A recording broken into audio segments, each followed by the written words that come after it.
Oh, hello, it's Bargo. Welcome to another course of Tigertown, the series all about how PvE works, why it works that way, and how you can PvE all good. This session's all about staying alive in dungeons, trials, and arenas, but just general tips as well.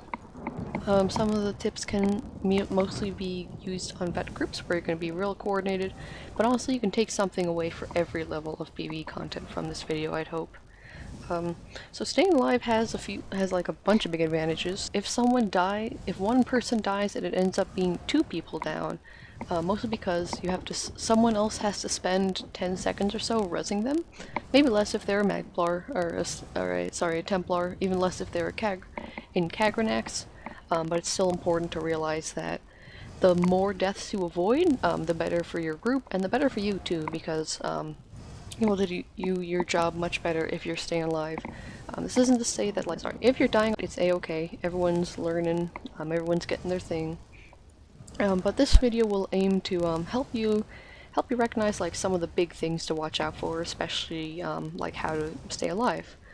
So starting off, the first thing I would suggest anyone who wants to do PvE make sure they have is change their AoE change their AoE color. So you can see that I'm going to my gameplay settings, and in the settings, custom colors. You want to turn that on. Don't really have to care about the friendly color, but the enemy color is the one you want. So these will changing this will make the enemy color any color you want it to be. So I have mine on blue. Sometimes I have it at yellow. I'm going to put it to blue at the moment. You can click test enemy, and you can see there's a big old AoE circle around my feet. So it's real important when you're fussing with that, test enemy to make sure it's as bright as you want it to be. I would suggest picking a color that stands out real well, like I have it at blue. Sometimes I'll swap it over to yellow because yellow stands out better. The most common one I've seen and heard of is a very bright, obnoxious pink or red. So you can see if I do pink, that's an orange, red, all that jazz. You just want it to be real bright and real seeable so you can see it real good in content. It's real important to make sure that you can swap it in the middle of combat. I would suggest just kind of fussing around with it, making it a color that you enjoy. You can also see that I have double tap to dodge turned off because I am unfortunately very wiggly. This is another thing. Control. You want to go to controls, roll dodge. You can set it to anything. I have it as mouse button 5, so I can just kind of roll around with ease. I would say just put it to a keybind. You can keep dodge roll on the on your double tap key, but I would suggest having a keybind, at least another keybind for it. You can have it on double tap and then say mouse button 5 or something like that, just to make it a little more solid and more reliable for you to be able to dodge roll around. Break free is another one. I wouldn't say it's as important, but it's still quite nice to have. So you want to scroll down to interrupt. So you can see I have mine set to V. So that's my bash key. That's also my break free key. Most of the time though I just kind of hit the left and right mouse button because that works for me. But if I wanted to do more serious content, I would definitely lean on the other thing. Another really big important thing besides all these is recognizing the tells for certain things. Sometimes this is mostly important as a tank. Tanks can use it, healers can use it, DPS can use it. Tanks want to use it, especially if it's their job to be bashing. DPS, if it's their job to be bashing, want to make sure. So if you see small yellow lines coming off an enemy, which you should see on the screen here, that means that they have a heavy attack coming, or their kind of heavy attack. Heavy attacks like this can't be interrupted, so you can't stop them from doing it usually. You can dodge most of them, you can block most of them. Whether you dodge, block, or do something else for that heavy attack depends very much on the boss itself. Usually video guides or written guides online will say it. Sometimes the raid lead will say it, especially if ask for an explanation on what to do. That's another thing that bleeds into the guide. Asking question is super good to staying alive. And just stuff like that. That bleeds into communicating with your team, whether you be in a raid or a dungeon. So it's a little less important in text chat if you're in pugs, but it's still important to kind of know what everyone's doing. This is why a lot of raids require you to be in Discord or TeamSpeak if you use TeamSpeak, because that way, like, you can say over mic, you can hear the raid lead or the lead's calls and stuff like that. Communication is used for a lot of things, like telling a mechanic is coming, and then sometimes positioning. Positioning is super, super, super important to staying alive in PvE. Like, if you're positioned bad, even if you don't think it's bad, sometimes your raid lead will think it's bad because it is bad. Sometimes your healers will think it's bad because they can't hit you without too much, without doing a lot of effort. So just make sure that you're, like, conscious of where you're standing. General rule of thumb is never stand behind the healers. Even if your bow abilities do more damage from that far away because you're long shots, maybe you're like a ranged DPS, you're like, wait a minute, I thought I was a ranged DPS. Can I sit far away? And the answer is no. For a good amount of fights, you want to be in a melee stack. There are exceptions to this rule, of course, especially for harder content. But like, if the DPS are stacked relatively well enough that the healers can get to them, this makes it so much easier for the tanks. So much easier for the tanks and the healers, because the healers can have easy access, and the tanks don't have to worry too much about, like, haywire, things going haywire. So if you're let's say you have the 7 other DPS in a group sitting all in a chunk, and you're sitting behind the healer by yourself, the healer probably isn't gonna turn around just to heal you, solely because that's taking attention off 7 other people. It's just easier for them and for you if you get into the stack, because now you can get hit by, like, buffs the healers throwing at the group, heals the healers throwing at the group, and just stuff like that that makes the life of your healers and tanks and support so much easier. If you're a healer or a tank and you're looking at this and wondering, like, why are you talking so much about DPS, this is important to you. Like, a tank should know where to sit the boss. Even if it takes some trial and effort, like, tanking is a tricky role because a lot of it's relying on you, so, like, just make sure you're, like, kind of have a good idea of where to sit it, maybe do some homework. If it's a veteran thing beforehand, like looking where other people put it. If you're a healer, this also applies to you. Like, you want to be just far enough away from the group that you can hit stuff with your stuff. You can hit, like, the important people who are stacking with your with your buffs and debuffs and with your buffs and heals. Healer positioning does vary wildly on the fight. So does tank, so does DPS. Like, for sometimes in Theron Archive, like, especially on the first, second burn bosses, you're just gonna be with the group. Sometimes, like in Asylum Sanctorum, there's gonna be one healer attending the tank and then one healer dashing around at the back, baiting Felms jumps with the tank healer, the group healer. So yeah, there's a lot of variables in positioning and how it does. For veteran trials and veteran DLC dungeons and veteran arenas too, I would very much look up, like, positioning guides, or just try and, like, get a good idea of where to position to make it easier for yourself and for your supports. If you're a support, just making it easier for your group. And yeah, stuff like that.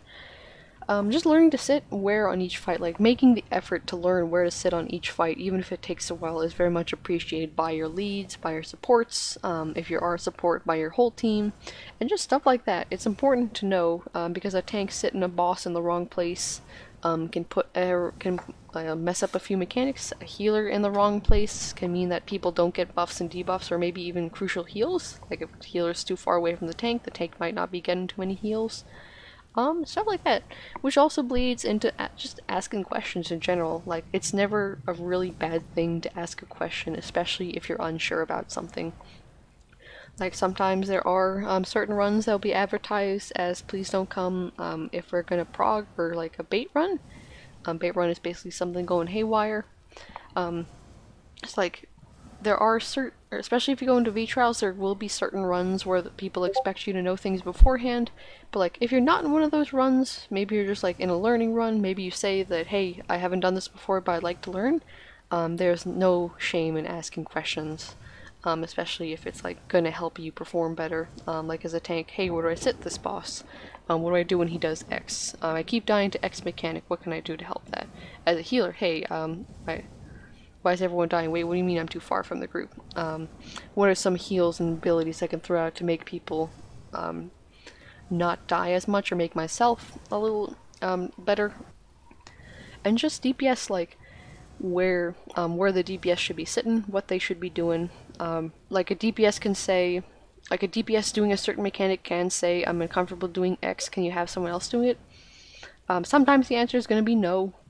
Sometimes it's going to be yes. It depends on the group at your time, and especially like how you're doing. Sometimes it's just like, I'm uncomfortable, but I'd like to keep doing this. It's like asking, you need help doing a certain mechanic, like where the stack should be, where you should be going with the stack. Healers can say if people aren't stacked, because a lot of the times the healer is going to be one of the first people to notice it. Healer and raid lead.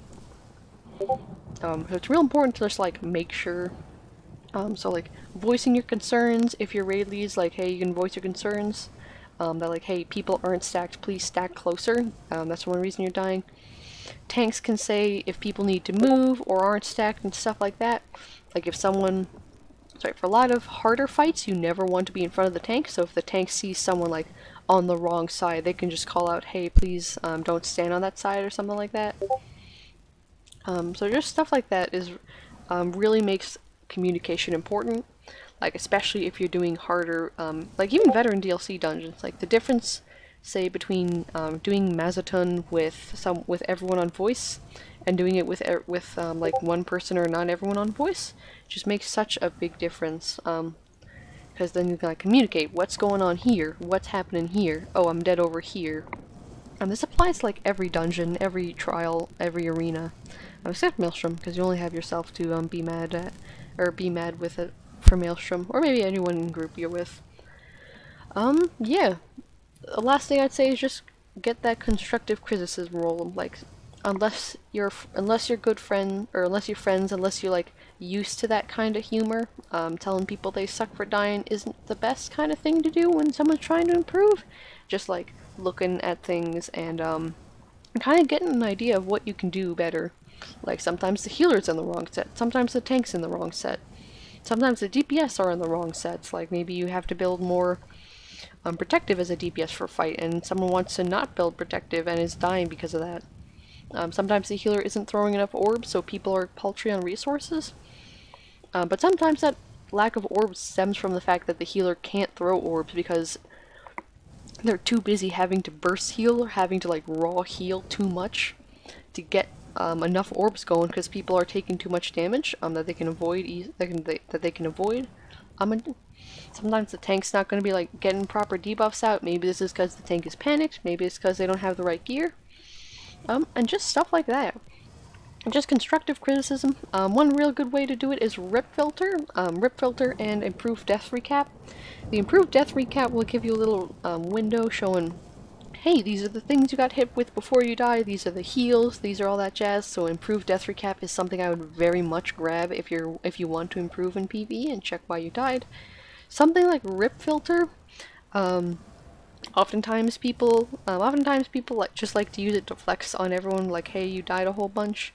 Sometimes they turn that into a game, sometimes it's just like being kind of rude. I personally use rip filter to check how many times I died, what I died to, and the little scroll feeding thing, the overall death of the group, and just like ways I can improve on my dying, because no one wants to die a whole bunch. Yeah, that's basically staying alive in PvE. Keeping your defensive skills up is all good, like magic DPS with shields, stamina DPS with vigor. Knowing your self-heals is important as well, like a Magic and Nightblade. For example, I have Swallow Soul as a self-heal. For AoE and Trash Packs, I have Sap Essence, but for the most part I'm using Swallow Soul. Stamina DPS have vigor. Every class has their own kind of heal thing. Chunky sets, like Scoria if you're on Magic and DPS. Health glyphs, just all that jazz. Making sure your food's and your CP's right. Just making sure you have all those covered, all those good to go, will give you a much better life. And then as you like get more comfortable in fights, maybe as your supports get more comfortable, maybe as you get to know your supports better, you can slowly tick down at your defensive options. But yeah, just like making sure you're comfortable, making sure your supports are comfortable. If you are a support, making sure that you're comfortable with everything, making sure that deeps are comfortable, just all that jazz. Yeah, I hope that you learned something. Staying alive is very important for PvE. Something I'm still working on. I will see you next time in the next video. See you later.